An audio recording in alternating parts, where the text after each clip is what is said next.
oma sellist eluplaani, oma visiooni, oma teekonda luua oma eesmärgini. Ja see on Joe Vitale raamatust Külgetõmbefaktor. Ja need 5 sammu on järgmist.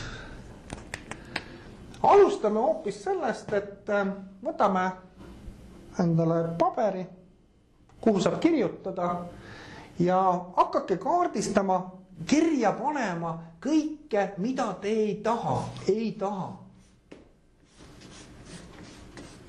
Teadupärast inimese mälu on selline selektiivne ja huvitav fenomen on see, et üldiselt me mäletame paremini negatiivseid asju ja seetõttu mitte karta sellist lähenemist, vaid just hakata kirja panema kõiki asju, olukordi, situatsioone, mis teile ei meeldi, mida te ei taha. Ja kui te need nüüd olete kirja pannud, ärge hoidke siin paberit kokku, pange, kui mida rohkem tuleb, seda parem, kirjeldage kõik endale ära, mis teile ei meeldi, mida te ei taha, siis nende pealt saab hakata kirjeldama vastandid, mida te tahate.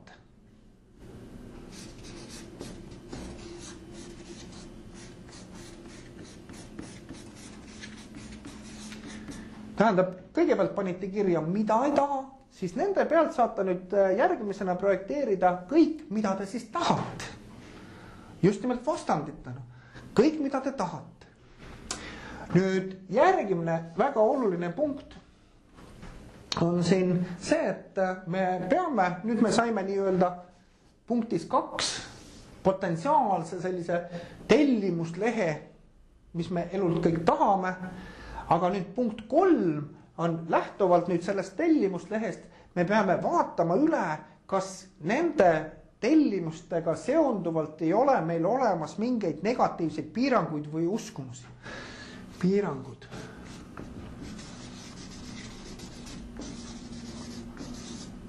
Ja negatiivsed uskumused.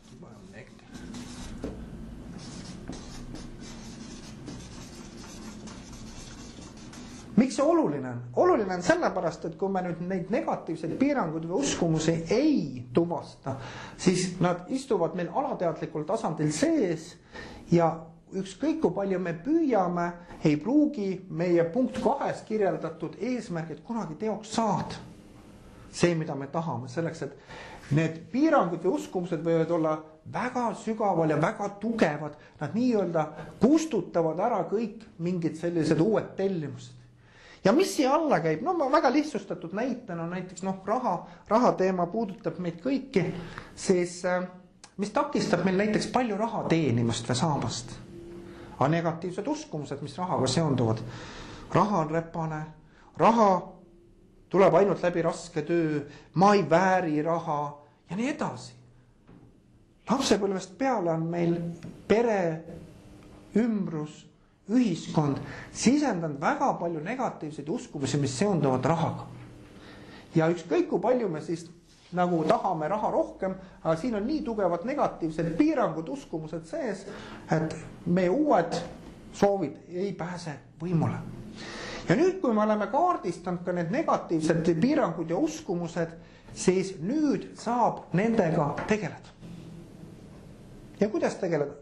Viise hästi palju, aga kõige lihtsam või esimene, mis meelde tuleb, viis on selline, et kui nüüd meil on ka ära kirjeldatud enda jaoks need negatiivsed piirangud ja uskumused, siis nüüd ma saan moodustada positiivsed afirmatsioonid, need on nagu mantrad või sõnastused, mille taaskordamine, päevast päeva kordamine, ma sisuliselt hakkan üle kirjutama neid negatiivseid mudeleid kuni siis lõpliku töö tegemiseni, aga näete, ma valmistan pinna ette sellele, et nüüd tõesti see punkt 2 märgitud nii-öelda tellimusleht saaks töösse minna. Ja järgmine, kui on tegeletud ka negatiivsete piirangute ja uskumustega, siis nüüd tuleb tegeleda loova visualiseerimisega.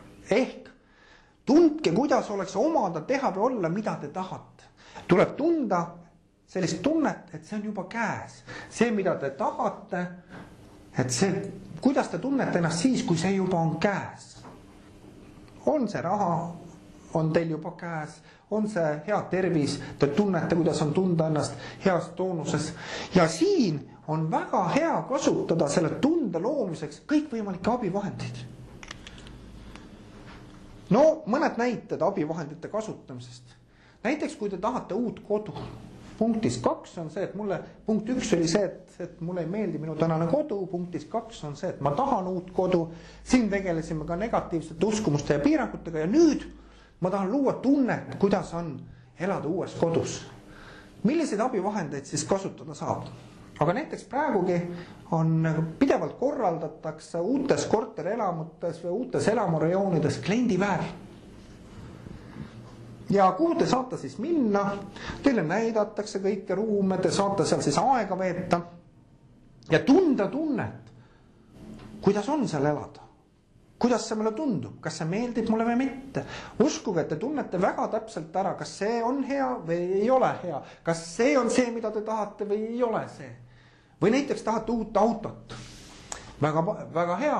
Te lähete autosalongi, praegusel ajal autosalongis, kui ilmub potentsiaalne klient, uskuge, nad on väga rõõmsad, ma mõtlen töötajad autosalongis, nad annavad teile autosid proovisõiduks, näitavad kõiki, räägivad juurde, teevad pakkumisi ja samas nüüd kas või näiteks proovisõidu käigus te saate tunda ka tunnet, et kuidas on, kas see on see, mis ma tahan, kas see on just see auto, mis ma tahan. Ma kirjutan see loov visualiseerimine.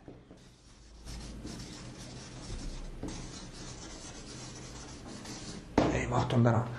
Ja või kas või selline näide, et kui näiteks naisterahvas soovib emaks saada, aga kuidas nüüd seda tunnet luua? Kui tal ei ole varasemalt lapsi, siis kindlasti on mõnel sõbrannal väiksed lapsed, siis kas veel laenake last ja hoidke seda last süles ja tunnetage, kuidas see tunne on. Ka meil peres oli just selline teema. Meil on küll, meie 2 poega on juba päris suured, aga alati oleme unistanud tütrekesest, väikesest. Ja veel mõni aasta tagasi käis abikaasaga mõte läbi, et kuidas oleks, et kui veel 3. laps, et